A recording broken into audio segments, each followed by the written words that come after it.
Namo Narayana Jai Swami Narayan. Welcome back. Today we're looking at chapters 65 and 66 in the Ramayana.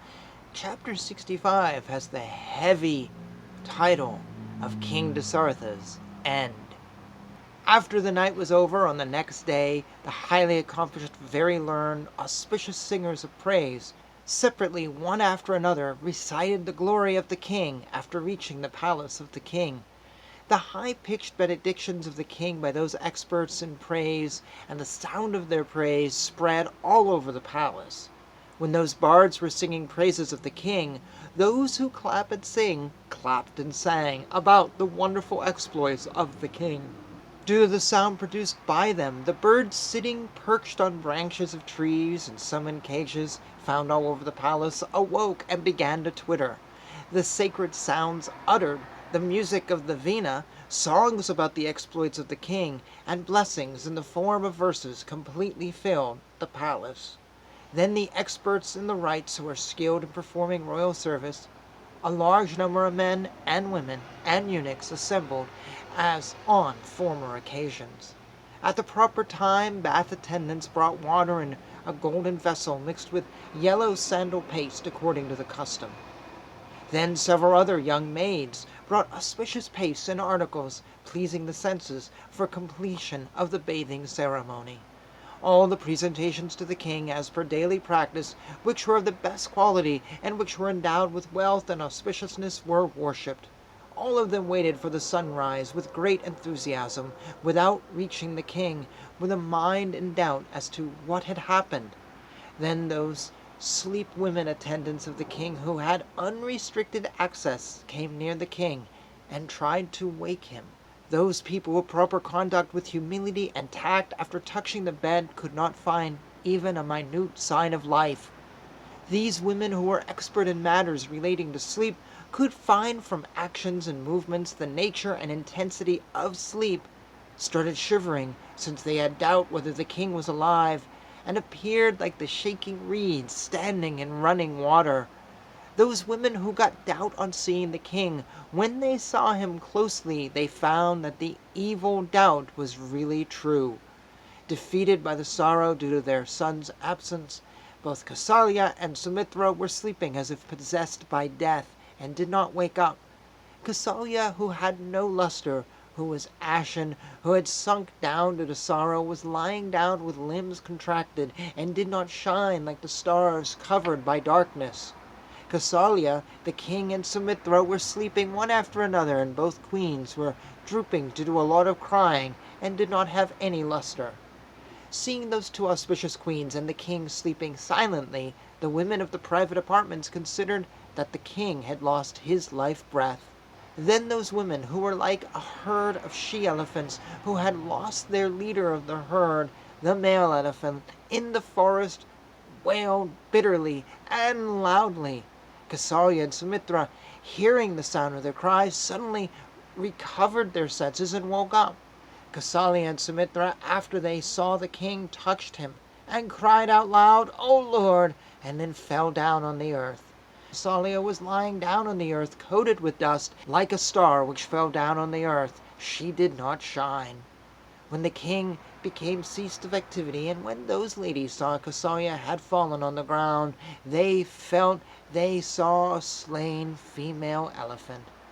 Then all the ladies of the king, led by Kaikeyi, drowned in grief, crying, fell on the ground with great crying. Those women who were crying loudly made increasingly louder sounds, and that loud sound echoed and was heard all over the house. When the news of the demise reached outside, immediately all happiness vanished from there, and the entire place was filled with only sorrow and unrest. The king's palace was thronged with anxious, sad, and frightened people, and the tumult and cries of agony filled the palace. The members of the palace and relatives were greatly distressed with anguish. The wives of the famous and great king realized that the king had passed away, and they surrounded him with great sorrow and wept piteously and bitterly, holding each other's arms, and they wailed like orphans. Chapter 66 is called Funeral Postponed. After the king departed to heaven, he looked like fire which had been put out, a dried-up ocean. the sun who had lost its luster. And Kausalya, who was crying due to varying types of sorrow, kept the head of the king on her lap and told Kakeyi, "O notorious one, O lady with bad ways, O Kakeyi, let your wishes be fulfilled, and having forsaken the king without any obstacles and with concentrated mind, enjoy this kingdom. After Rama has gone, my husband has also gone to heaven. I do not want to continue living, traveling in the wrong path, and bereft of any well-wishers. Which woman would like to leave a godlike husband on her own, and would like to live except Kakeyi, who does not follow Dharma, like a miserly man eating the poisonous kipanka fruit, which is with defects? For the sake of the hunchback, Kakeyi has destroyed the clan of Raghu. Hearing the banishing of Rama along with his wife in an act of injustice, King Janaka will suffer sorrow like me. That follower of Dharma who has eyes like lotus petals, who has gone from here, does not know that I have become a widow, as his father is no more. That sage-like daughter of the king of Videha would also suffer great sorrow, and her mind would be greatly agitated. Hearing the fierce and loud sounds of animals and birds at night, she would have been scared and seek the protection of Rama. King Janaka, who is old and does not have any sons, worrying about Sita, would become extremely sad and might give up his life.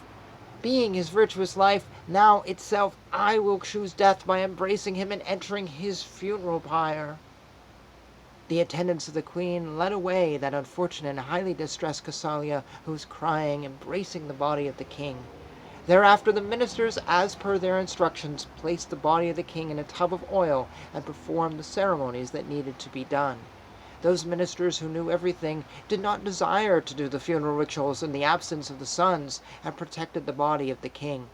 Seeing the body of the king laid on the tub of oil by the ministers, the woman cried, "Alas, the king is no more!"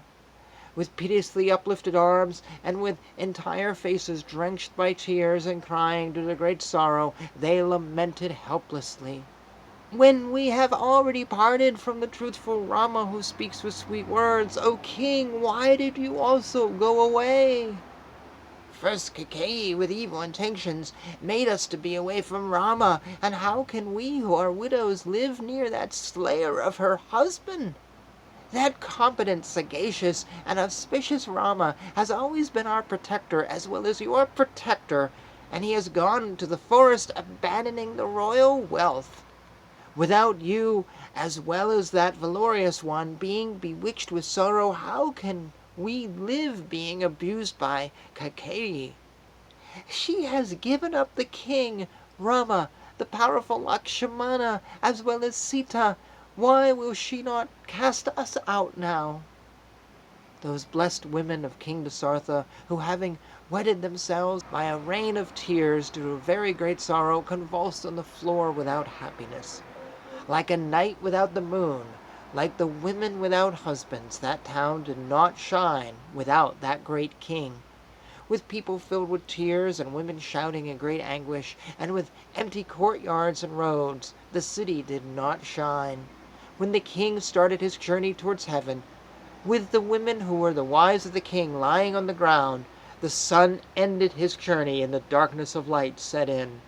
The people and friends of the king who had assembled there did not agree for lighting the funeral pyre in the absence of the son of the king, and decided to lay the king in the tub of oil, and this was beyond thought. Like the sky having lost its luster without the sun, and with isolated groups of stars, the city, bereft of any light, was crowded by people who had assembled in courtyards in front of their houses and in squares and on the roads. The men and women of the city assembled in groups and denounced the mother of Bharata, and those people of the city without its king were greatly distressed and did not have any peace. And thus ends chapter 66. These were two very short chapters. I have nothing to add to them, so thank you for joining me. Until next time, Jai Shri Krishna, Jai Shri Swaminarayan, Hare Krishna, Krishna Krishna, Hare Hare, Hare Rama, Rama Rama, Hare Hare.